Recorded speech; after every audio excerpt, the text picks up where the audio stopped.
Hello friends, नमस्ते। Please subscribe भी करिए। लाइक्स और व्यूज़ तो अच्छे आ रहे हैं, लेकिन आप लोग सब्सक्राइब नहीं कर रहे। जब तक आप सब्सक्राइब नहीं करेंगे तब तक मुझे अच्छा नहीं लगेगा, क्योंकि वो मेरे लिए बहुत इम्पोर्टेंट है और उसी के आधार पर मेरा मन करेगा कि मैं आगे वीडियोस बनाऊं। तो प्लीज़ सब्सक्राइब कीजिए। आज की मेरी वीडियो है हमारी गर्ल्स और बॉयज़ के लिए।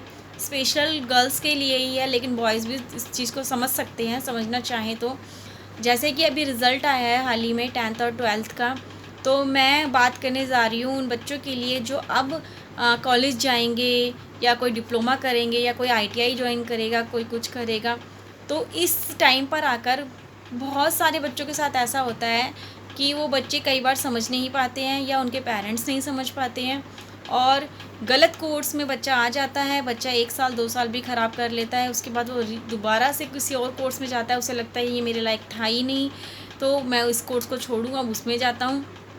इस तरह से करते करते बच्चा टाइम वेस्ट कर लेता है, मनी भी वेस्ट कर लेता है, और उसका मन भी ख़राब हो जाता है कि मैंने मेहनत की और मेरे साथ रिज़ल्ट नहीं आया।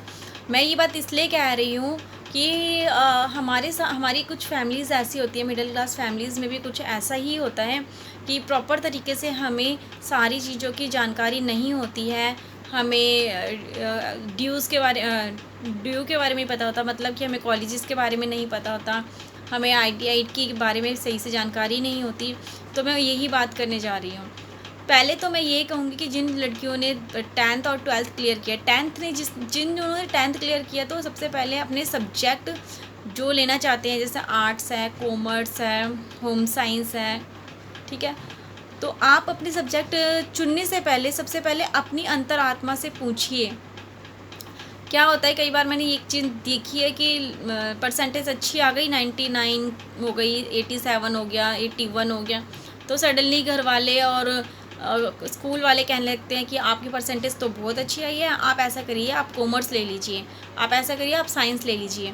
लेकिन ये बच्चे का मन नहीं होता अंदर से, वो फिर उसको भी ऐसा लगता है, अच्छा हाँ मेरी परसेंटेज अच्छी आई है ना, मैं ले लेता हूँ, मैं कॉमर्स ही ले लेता हूँ, मैं साइंस ही ले लेता हूँ, क्योंकि मेरी परसेंटेज तो बहुत अच्छी आई है।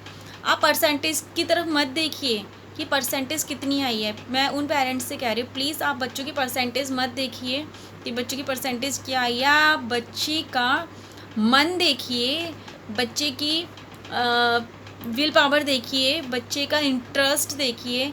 क्या बच्चा सच में, आपका बच्चा क्या कॉमर्स कर सकेगा? कॉमर्स में अकाउंट्स है, इकोनॉमिक्स है, अलग अलग स्कूलों के अंदर अलग अलग सब्जेक्ट ऐड किए होते हैं। मैथ्स है जो इंग्लिश में होती है, उसके बाद साइंस में आ जाइए, साइंस के अंदर पूरा साइंस है। अगर आपको लगता है कि आपका बच्चा इतना ब्रिलियंट है कि वो साइंस जैसे पूरे हार्ड सब्जेक्ट को हैंडल कर सकता है, तो ही आप बच्चे को प्रेशराइज़ कीजिए। आप बच्चे की परसेंटेज के अकॉर्डिंग उसको साइंस या कॉमर्स या फिर स्कूल के अंदर टीचर के कहने पर मत दिलाइए। आप ये बात सोच रहे होंगे कि मैं इतने श्योर तरीके से क्यों कह रही हूँ। मैं इसलिए कह रही हूँ कि मैं खुद इस चीज़ का एक उदाहरण हूँ। मैंने जब 10th क्लियर की थी तो मेरी परसेंटेज बहुत अच्छी थी, और मेरी क्लास की बहुत सारी लड़कियों ने कॉमर्स ली जो वाकई में ब्रिलियंट थी, तो उन्होंने कॉमर्स ली विद मैथ्स ली, और उनकी देखा दुखी मैंने भी ले ली। हालांकि मुझे पता था कि मैं इतनी अच्छी नहीं हूँ मैथ्स में, मैं अकाउंट्स में भी इतनी अच्छी नहीं होंगी, क्योंकि मेरा इंटरेस्ट ही नहीं था उसमें। मेरा इंटरेस्ट था शुरू से कि मुझे टीचर बनना है या मुझे एलएलबी करनी है, और वो तो मैं आर्ट्स लेकर भी कर सकती थी। लेकिन मेरे पेरेंट्स ने, मेरे रिलेटिव्स ने और स्कूल टीचर्स ने, सब ने मुझे इतना ज़्यादा चने के झाड़ पर चढ़ा दिया कि तुम तो इतनी ब्रिलियंट हो, पढ़ने में भी बहुत अच्छी हो, तुम्हें तो कॉमर्स लेनी चाहिए। ऐसा नहीं है कि सर कॉमर्स में बच्चे का फ्यूचर है और आर्ट्स में उसका फ्यूचर नहीं है। अगर बच्चा कहता है कि मैं ये सब्जेक्ट नहीं कर पाऊँगा, मुझे नहीं लगता मैं इंग्लिश में maths, accounts, business study, economics, इस तरह के लेंथी सब्जेक्ट को पढ़ पाऊँगा और उन्हें क्लियर कर पाऊँगा। हो सकता है बच्चा 11th में टूटे फूटे नंबर लेकर क्लियर कर भी ले, लेकिन वो 10th में आके फिर अटक जाएगा, फिर क्या फ़ायदा। हो सकता है बच्चा 12th भी क्लियर कर ले टूटे फूटे नंबर लेके, लेकिन बच्चा जब आप कॉलेज भेजोगे उसके उन्हीं सब्जेक्टों के थ्रू, तो बच्चा आगे नहीं कर पाएगा, फिर क्या फ़ायदा। क्योंकि मेरी फ्रेंड्स के साथ ऐसा हुआ है। मेरी फ्रेंड ने 12th क्लियर करने के बाद जब कॉलेज ज्वाइन किया, उसके बाद 4-4 5-5 6-6 साल लग गए, लेकिन उनकी अभी तक बीकॉम क्लियर नहीं हो पा रही, क्योंकि उनको भी पता था कि वो इतनी स्ट्रांग नहीं है इन सब्जेक्ट्स को लेकर और इतना नहीं कर पाएंगी और मैंने क्या किया उन दिनों, मैंने अपना सब्जेक्ट ही चेंज कर लिया था। रिलेटिव्स के कहने पर मैंने ले तो ली थी कॉमर्स, लेकिन मैंने उसे कॉलेज में आके चेंज करके बीए ले लिया, क्योंकि मुझे पता था मैं ये सब्जेक्ट ही कर सकती हूँ। और यकीन मानिए बीए में आके मैंने बहुत अच्छा स्कोर किया। मैंने हर साल उसे क्लियर किया, ना मेरी कंपार्टमेंट आई ना मेरी ईआर आई, जो भी कॉलेज वर्ड्स होते हैं, मैंने हर साल पूरा क्लियर किया और मैंने बीए अपनी 3 साल के अंदर क्लियर भी कर ली। उसके बाद मैंने अपनी MSW की है, मास्टर ऑफ सोशल वर्क की एक जो डिग्री होती है वो मुझे लेनी थी, क्योंकि मुझे इसी लाइन में जाना था, टीचर की लाइन में ही जाना था। तो मैंने इग्नू से की। देखिए मैंने वो 3 साल वहाँ क्लियर किया और 3 साल यहाँ क्लियर किया, 6 साल के अंदर मैंने डबल ग्रेजुएशन कर ली।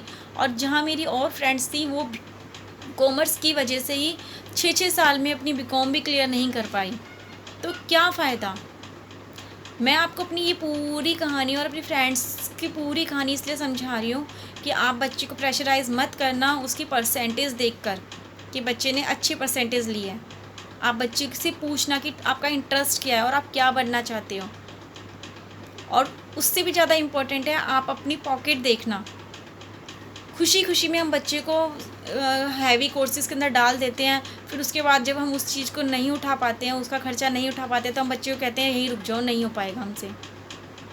तब और ज़्यादा परेशानी होती है, क्योंकि बच्चे का मन लग गया और अब हम रोक रहे हैं उन्हें। तो प्लीज़ ऐसा भी नहीं करना हमें।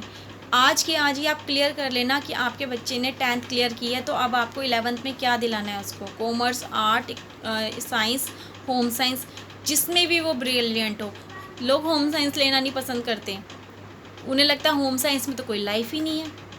ऐसा नहीं है, होम साइंस में भी लाइफ है। उसके अंदर टेलरिंग है, ब्यूटिशंस हैं। आप आजकल देखिए फिल्म स्टार्स के लिए सबसे ज़्यादा मायने क्या रखता है, ड्रेस डिज़ाइन, ब्यूटी, उनका ग्लैमर। अगर हम बच्चे को होम साइंस दिलाते हैं तो क्या वो ड्रेस डिज़ाइनिंग का कोर्स करके ITI से या किसी अच्छी मल्टीनेशनल डिप्लोमा का इंस्टीट्यूट से कोर्स करके क्या वो आगे नहीं बढ़ पाएगा? क्या वो अच्छे ब्रांड से ब्यूटिशियन का कोर्स करके आगे नहीं बढ़ पाएगा?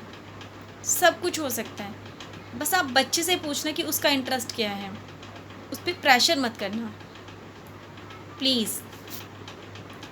मैं ये वीडियो ये वीडियो मैंने इसलिए ही बनाई है ताकि मैं आपसे ये बात कह सकूं, क्योंकि ये सब मेरे साथ हुआ है। मैंने इस चीज़ को बर्दाश्त किया है और बहुत ज़्यादा नुकसान उठाया, लेकिन मैंने फिर भी अपने आप को रोक लिया, उस नुकसान से बचा लिया। नुकसान से मतलब क्योंकि हमारी लाइफ के इतने ही साल होते हैं, 10th के बाद हमारे पास 5-6 साल ही होते हैं जहाँ हमें हमारा करियर का सही रास्ता चुनने के लिए सही कोर्सेज़ करने होते हैं, सही एजुकेशन लेनी होती है, सही डिप्लोमा लेने होते हैं। अगर हमने वहाँ पर टाइम वेस्ट कर दिया, फिर हम कहाँ 30 साल तक क्या हम पढ़ाई करते रहेंगे? जब हम इतनी लंबी पढ़ाई करते रहेंगे तो हम जॉब्स कब करेंगे, अपना करियर कब बनाएंगे? तो यही राइट टाइम है कि 10th के बाद ही हम बच्चे को डिसाइड कर दें कि बच्चा क्या सब्जेक्ट लेगा, ताकि वो अपना कॉलेज के समय तक अपने आप को प्रिपेयर कर ले। ये ना कि वो बार बार सब्जेक्ट ही बदलता रहे। Bye bye. इसी वीडियो के साथ प्लीज़ लाइक करिए, शेयर करिए और कमेंट करिए।